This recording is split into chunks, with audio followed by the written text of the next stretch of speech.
Well, antimicrobial resistance in the coming years will be extraordinarily important, and obviously this has become the subject of the UN General Assembly's political declaration just adopted in September.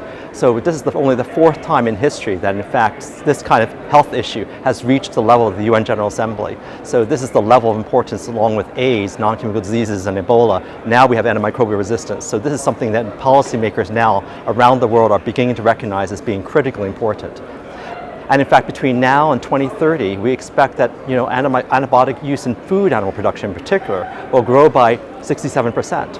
And 5 countries actually will comprise over half of the food animal production's use of antibiotics or antimicrobials. And that will include, of course, China, India, the United States, Brazil, and of course in 2030, Mexico will be added to that list, whereas now Germany is on that list of the top 5. But you see a remarkable concentration in a handful of countries of the use of these antibiotics in food animal production globally.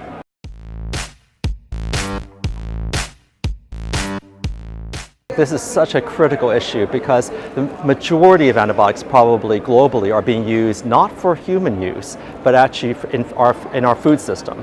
And this comes both in terms of actually the environmental runoff from actually agricultural operations.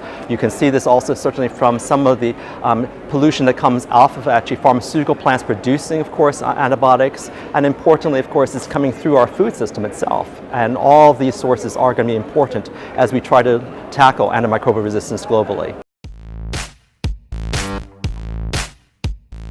This is obviously challenging in whatever setting we are, of course, in to actually tackle this issue. Certainly in the United States, we have not done what we fully need to do in this area. Europe, of course, is setting some, of course, efforts that are a great example to the rest of the world. We are seeing countries like South Korea as well, showing an ability to curb the use of antibiotics in growth promotion. However, across low and middle income countries, this will remain a challenge that we have to figure out ways that can be adapted effectively for these settings. This will begin to include regulatory efforts that will curb the non-therapeutic use of antibiotics.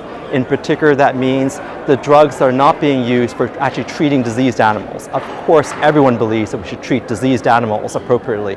This is important for animal welfare concerns as well as a safe food supply. However, when antibiotics are being used inappropriately for growth promotion, this is where we should draw the line, because that is not an appropriate use of antibiotics or of a life-saving commodity that's important for human medicine.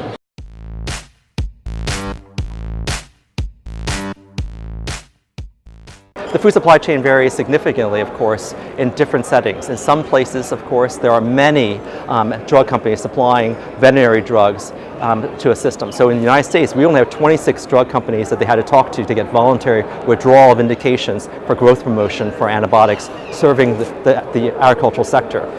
In other countries like Vietnam, we know this is over 350 companies serving the same sort of veterinary sector in that country. So obviously it'll be different to actually control the use of non-therapeutic use of these antibiotics when we actually focus on drug companies in those settings.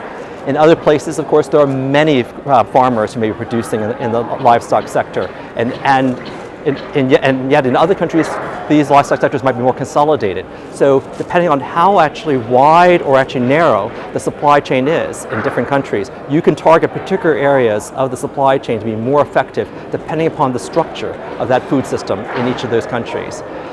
There are many, of course, intervention points. Some of them actually begin with the consumer demand simply for food animal products are raised without the routine use of antibiotics. No one's saying no antibiotics. People are saying antibiotics is raised without the routine use of antibiotics. So this kind of important practice that actually supports human health as well as animal health can be adopted with the support of consumer demand. It can be done also with this improvement in veterinary supply as well as practices and training of our veterinarians in these food systems.